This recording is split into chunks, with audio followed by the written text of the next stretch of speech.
What's up, YouTube? Today y'all tuned in with Trendsetters Productions, and today with me I have Miss Laura Kebede, and I'm gonna ask her a couple questions about her journalism, schooling, and her new project she came up with called Civil Wrongs. So my first question is for you is like, what made you want to do journalism? That's a good question. So, for me, it started at an early age. I learned what journalism was by reading a magazine, and just like it was like a story about what journalists do and how they basically, or I perceived it as a 11, 12-year-old was you get to write and you get to talk to people, and I was like, that sounds fun. So was there ever anything else that, cause as a kid you always be like, I want to be an astronaut, I want to be a policeman, I want to do this. Has it ever changed, or has it always been you want to do that? I had thought of other things, but I feel like that was the one that stayed constant. And so I was like, well, okay, if I'm still feeling like I want to do this, I might as well pursue it. So So I did a little research, and I seen that you did some work with Chalkbeat. So can you describe that? Like, is it basically helping with education wise, or building up schools? Like, how does that work? Being able to share information about how schools are run and what's going on, and being able to also raise concerns that parents and students and teachers might have. And through that, the hope is that when people have the information to understand what's going on in the world around them, they are better equipped to change it to how they see fit, for the betterment of everyone. So that's what I did when I was writing about education. A lot of it was going to school board meetings and that kind of stuff, but it was also talking to parents and students and teachers of like, what do you see from your experience that you want to change or you want to see changed? So was it for like the whole Tennessee, or was it like a certain section like Shelby County, or was it a different county, or was it like the whole Tennessee as a whole? So I focused on Memphis schools, and I did have a colleague who wrote about state government, because when it comes to education, a lot of the big decisions are made on the state level, and so she was in Nashville writing about policy and that sort of thing. But Chalkbeat as an organization also existed in I think 7 other places.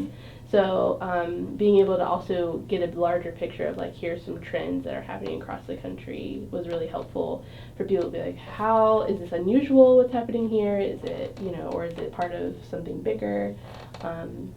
So that's kind of what we focused on. So, and I also saw emerging historian. So how can I say this?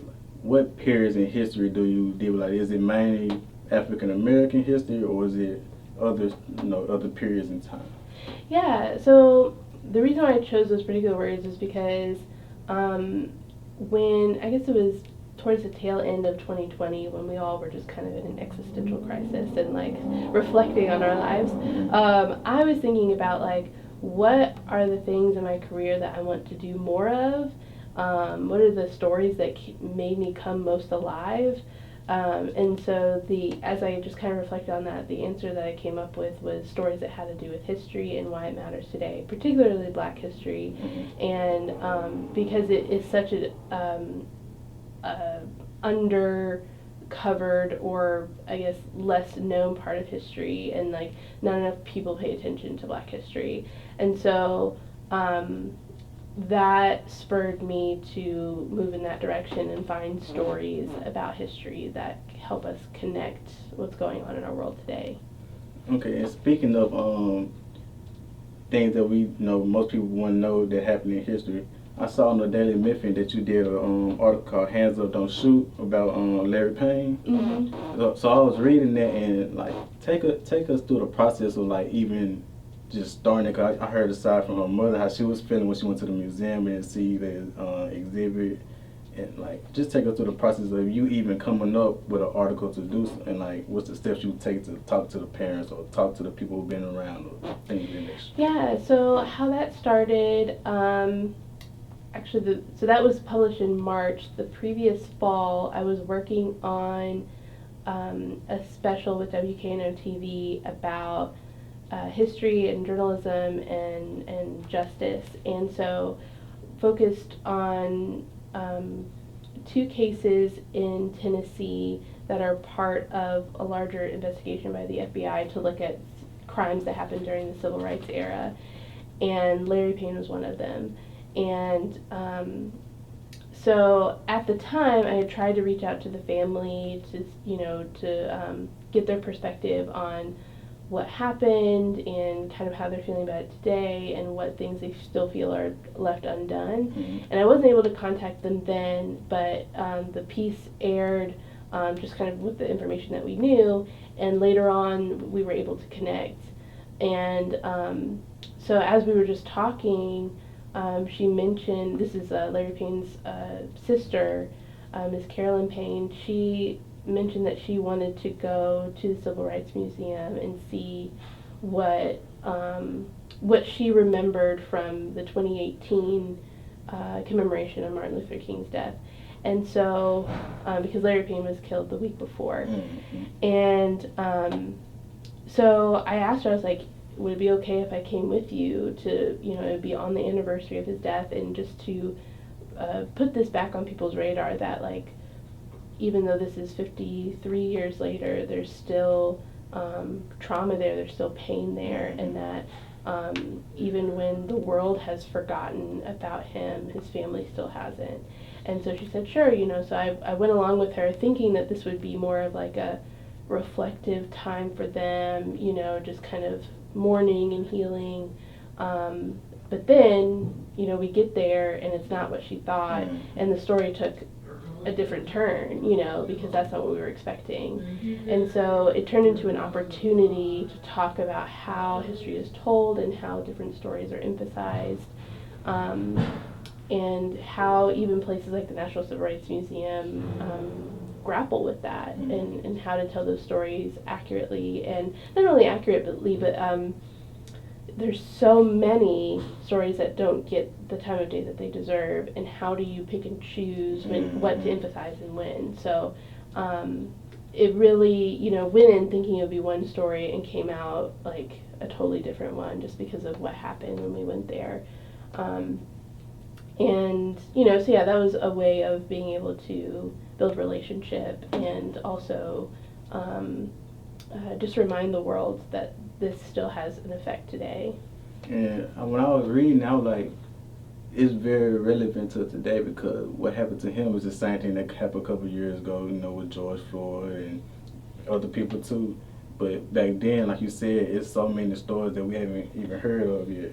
And it's really relevant because a lot of stuff happens today, and that's what I like about history, is being able to go back and be like, oh, this is got something to do with what's going on today. We can learn from what happened back then and try to apply it to now, or be better from back then. Yeah. And I want to speak on your experience on being on WKNO and on Behind the Headlines. Like, how was your experience being there, speaking with other people who had their positions, like with Chalk B in education and politics, dealing with, I heard one conversation y'all talk about taxes, I believe. So just being with different people around them, talking with them on WKNO, how would you say your experience was with it? The experience was good because I wanted to be able to break down complex issues that, when you're kind of in the weeds of it and around policymakers a lot, like sometimes they can talk over people's heads, and like, because they're so in it, that they forget sometimes how to translate it. And so I feel like part of the role of a journalist is to be able to understand an issue and then go a step further and like translate that, because we're all going about our lives, we got a million things in our minds, and so we need to be able to be like, okay, what does this actually mean, what does this mean for my life, like you cut the fluff. Yeah, because me, I'll be going through every day when they be thinking about taxes or how the education system is ran, because we be so busy with our lives. But now that gave people a chance to like actually sit down, hear what's going on, and the people that's around it can explain it to them, in a way that they'll understand. And how did you even get with WKNO? Like, how did that happen? I think initially it was just because as I was putting out more and more articles about education and talking to parents and students and teachers, and also attending these meetings and understanding what was going on, they just wanted someone who's been around that to be able to speak on those issues. So they reached out and said, we have this program. Would you be willing to be on there somewhat regularly? And so that's how that happened. Okay, so now I want to get into your most recent project, Civil Wrongs. So everybody heard of civil rights, like the civil rights movement and everything. So what's civil wrongs for the people who may not know? Yeah, I mean, it's not necessarily, it has like it's not a common phrase. It's more of kind of a play on the word of of the phrase of civil rights, and recognizing that in the struggle for civil rights, a lot of wrongs happen, and that people are persecuted, in a lot of cases killed, or opportunities are cut off for them because they dare to stand up and say, like, I am human and I deserve equal rights. And so being able to put a spotlight on those situations to not only remind people of history, but say some of these issues at hand are still happening today. And because if you don't understand where the root of it is, you won't have a full understanding on how to dismantle it in the present. You'll kind of be like, oh, well, this has always been this way. And it's like, no, like, it didn't have to be. Like, we can make better choices.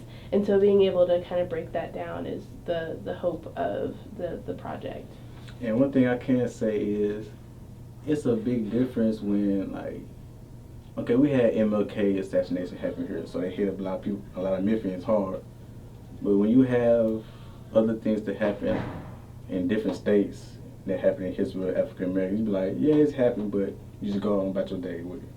But when with the Civil Wrongs Project, it happened on, what was that, Sycamore View in summer, I believe? Yeah. So the first season of the podcast for Civil Wrongs, we focused on L. Persons.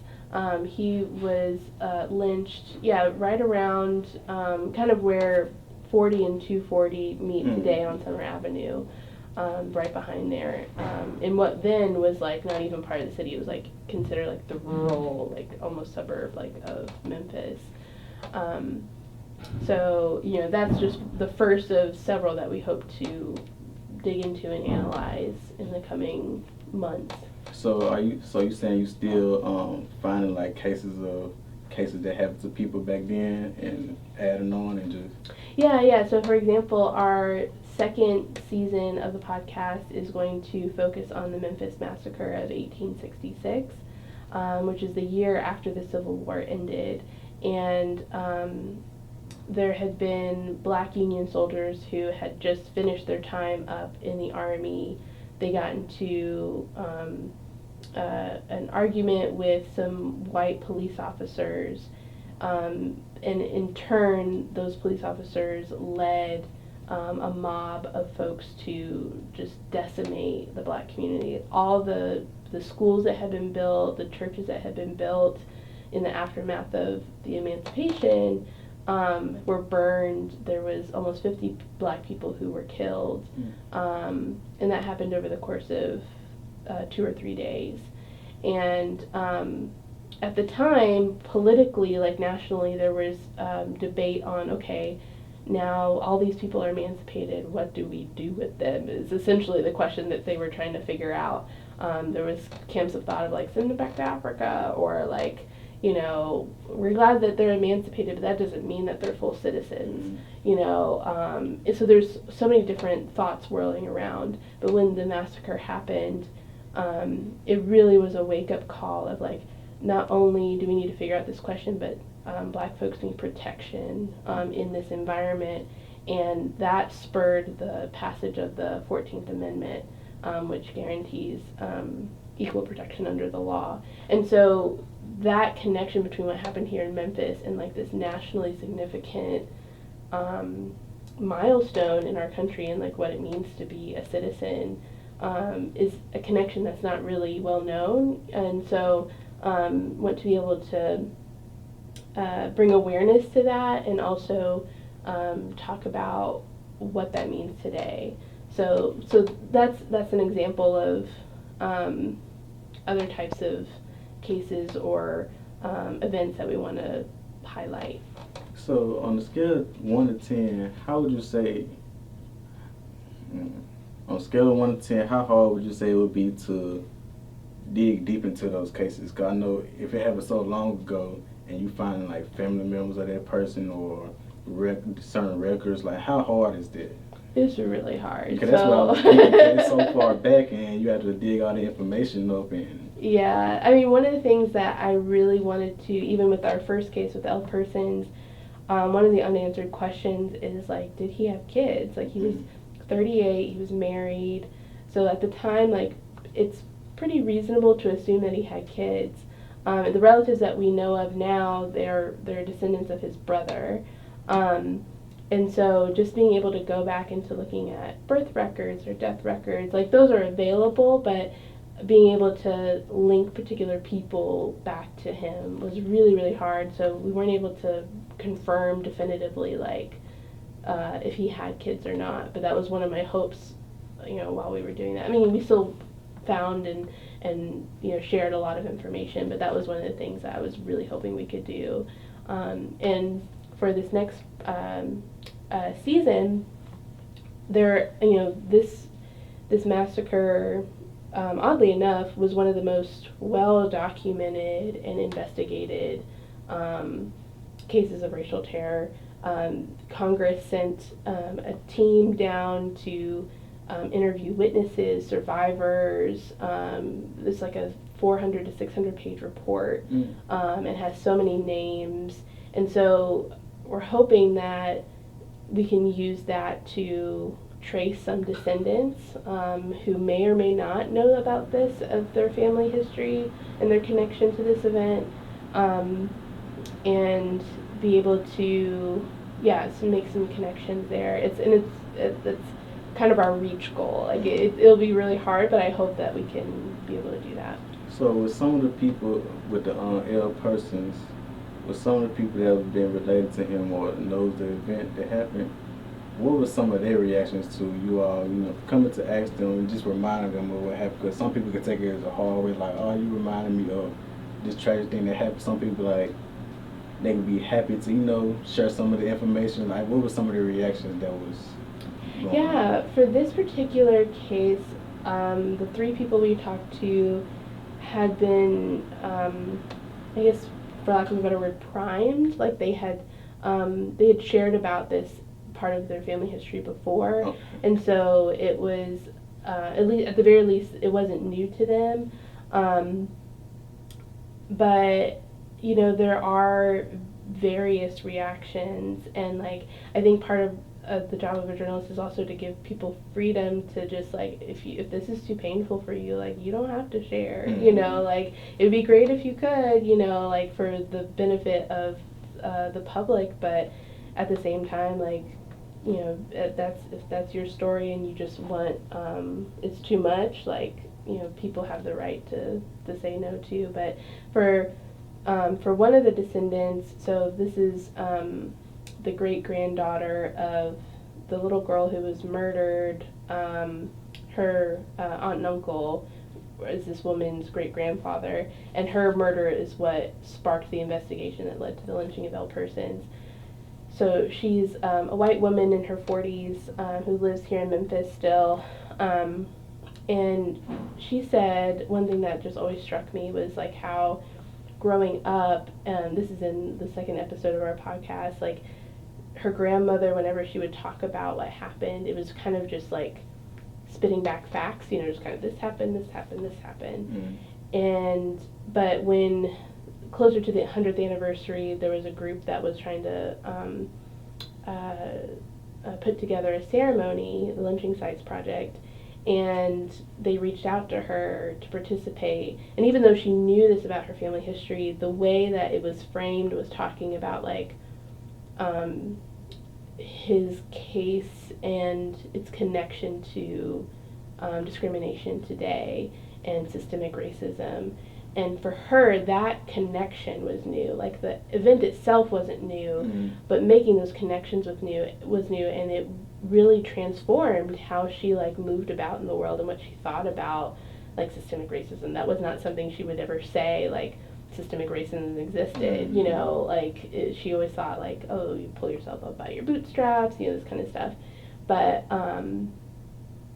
being able to interact with this history in a new way, like, transformed her. And I think that's the power of storytelling, that's the power of journalism, to be able to think about things in a new way, and that can really change how people navigate the world. So how do you think the first season, and I don't want you to speak too much about the second season, but how would you say that both of those relate to the world today? Mm-hmm. So there's several, I think, directions the first season could have gone in of like what the present day connection was. What we landed on, because this is particularly an issue in Memphis, is police interrogation tactics. So L. Persons, the man who was lynched, was tortured into confessing that he murdered this little girl, and there was no evidence that he was involved in the crime. The closest thing that they came to it, which is just preposterous, is that there was this theory at the time, not even among doctors, but among investigators, that if someone dies, if they're murdered, the last image imprinted on their eye is the murderer will be there on their dead eyes. And so yeah, and so they exhumed her body, like she had already been buried. They exhumed her body, took photographs of her eye, and they were like, yeah, I think that's L. Persons, like we need to, you know, bring him in. And doctors at the time like came out with a statement, and they're like, y'all, that's crazy. So even doctors are saying it was crazy, but somehow it was still going on with it. Yeah, they had really committed to this narrative and were just going to go with it, so they had someone to blame. And so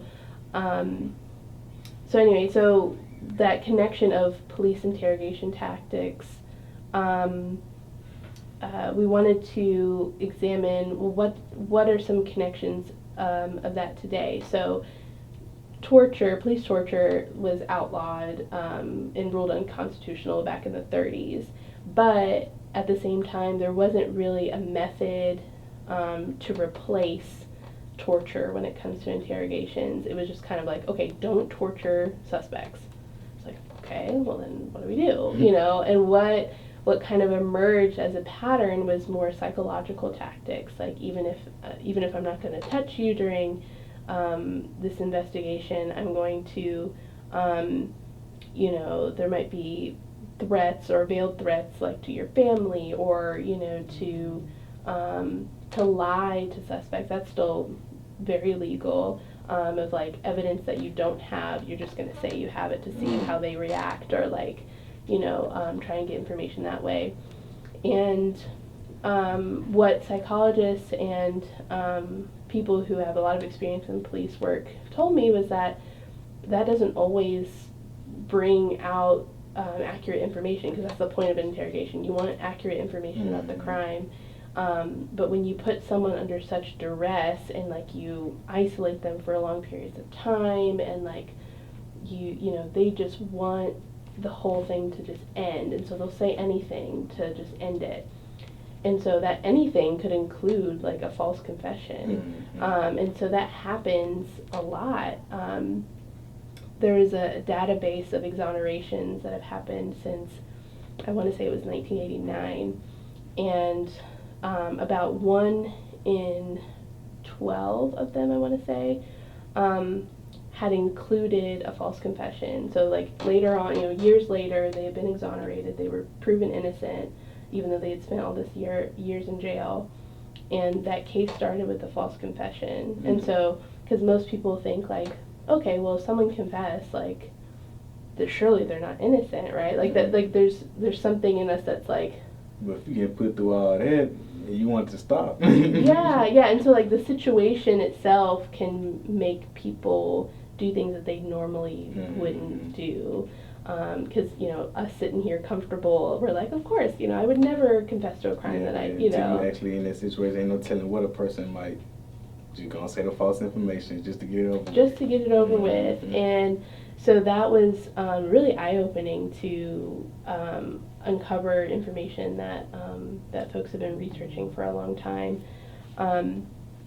And so being able to have this connection between L persons who falsely confessed and how this still goes on here in Memphis, it looks different, but like there's still traces of of those injustices that happen today.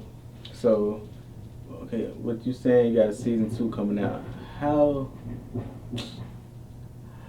can I say this? How many more do you think you plan on doing? Like, cause you say it's so many people that we don't even know about that events happen to.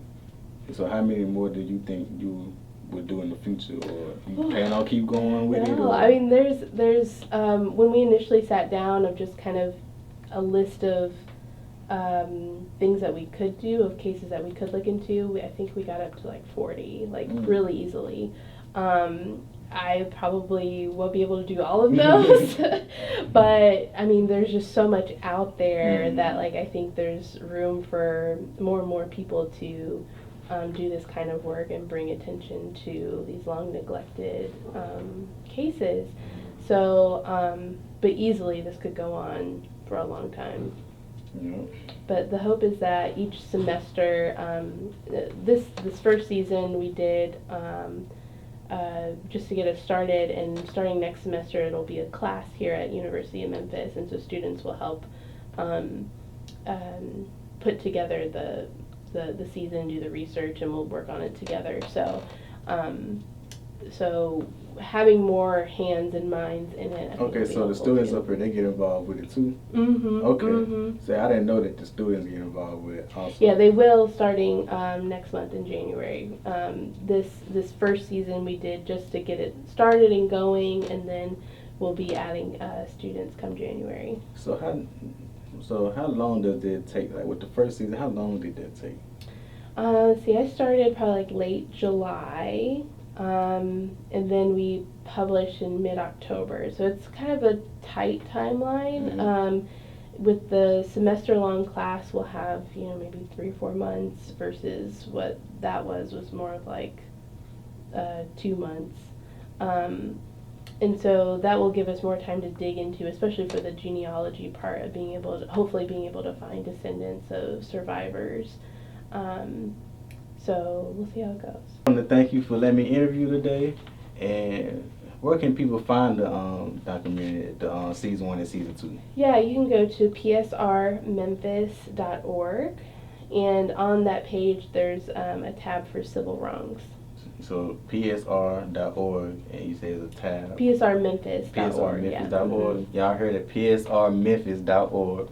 Go check the season 1, season 2. When is season 2 supposed to be coming out? It'll be sometime in like the spring, summer. Summer? Yeah, and but the season 1, in addition to being on our website, you can, wherever you find your podcast, you can download it. Apple, Spotify, Google, all the places. So y'all heard of, and a lot of this information is important because me myself, I like to learn new things, especially when it's relevant to me, and me being African American, I would like to know some of this stuff that happened, especially if it happened where I live at. So y'all make sure y'all go check out season 1, season 2, and thank you for having me. Thank you.